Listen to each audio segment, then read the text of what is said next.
Hi friends, தி code படத்தோட விஷால் அவர்களோட மதகஜ ராஜா படம் மோத போறதா ஒரு நியூஸ் போயிட்டு இருக்கு. அதாவது ஒரு 12 வருஷத்துக்கு முன்னாடி சுந்தர் சி அவர்களோட டைரக்ஷன்ல விஷால் அவர்கள் மதகஜ ராஜான்னு ஒரு படம் பண்ணாரு. பட் ஃபினான்ஷியல் இஷ்யூனால படம் ரிலீஸ் ஆகாம அப்படியே ஸ்டாப் ஆயிடுச்சு. வரலட்சுமி சரத்குமாரோட 2வது படம் நினைக்கிறேன் அது. பட் இப்போ அவங்க ஹீரோயின்ல இருந்து வெளியாகி அதுக்கப்புறம் இப்போ மேரேஜே பண்ணிட்டாங்க.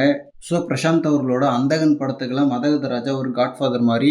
ஸோ இப்போ ஓரளவுக்கு அந்த படத்தோட ப்ரொடியூசர்ஸ் ஃபினான்ஷியல் பிரச்சனைகள்லாம் முடிச்சுட்டு படத்தை ரிலீஸ் பண்ணுறதுக்கு தயாராகிட்டாராம். அதுவும் கரெக்டாக கோட் ரிலீஸ் ஆக போகிற செப்டம்பர் 5 தான் பிளான் பண்ணிட்டு இருக்காங்க. மோஸ்ட்லி இந்த மாதிரி டிலே ஆகி ரிலீஸ் ஆகிற படம்லாம் கண்டிப்பாக ஓடாது. புலன் விசாரணை 2, என்னை நோக்கி பாயும் தோட்டா, தென் தளபதியோட உதயா, இந்த மாதிரி டிலே ஆகி ரிலீஸ் ஆகி பெருசாக ஓடுனதில்லை. ரீசெண்டாக அயலான் படம் கூட ஒரு மிகப்பெரிய டிலேவோட ரிலீஸ் ஆச்சு. ஓரளவுக்கு டீசெண்டாக இருந்தாலும் பெருசாக ஜெயிக்க முடியல. ஏன்னா இவ்வளோ டிலே ஆகும்போது மக்களோட ரசனை மாறிடும். ஸோ அவுடேட்டடான ஒரு ஸ்டோரி பார்க்குற ஃபீல் வந்துடும். பட் மதகஜ ராஜா ஒரு காமெடி கமர்ஷியல் படம். ஸோ காமெடி நல்லா இருந்துச்சுன்னா ஒரு டைம் பாஸ் படமாக இருக்கிறதுக்கான வாய்ப்புகளும் இருக்கு. பட் கோட் படத்தோடலாம் ரிலீஸ் பண்ணி ஒன்றுமே பண்ண முடியாது. மேபி அதுவே படத்துக்கு ஒரு ப்ரொமோஷனாக இருக்குன்னு சொல்லிட்டு இந்த டேட்டை ஃபிக்ஸ் பண்ணியிருக்காங்க போல. ஏன்னா கோட்டோட இந்த படம் வருதுன்னு சொல்லி அதுக்கு ஒரு ப்ரொமோஷன் கிடைக்கும். அண்ட் இந்த தயாரிப்பாளர் தான் ஆல்ரெடி துப்பாக்கி படத்தோட அவரோட போடா பொடி படத்தை ரிலீஸ் பண்ணாரு.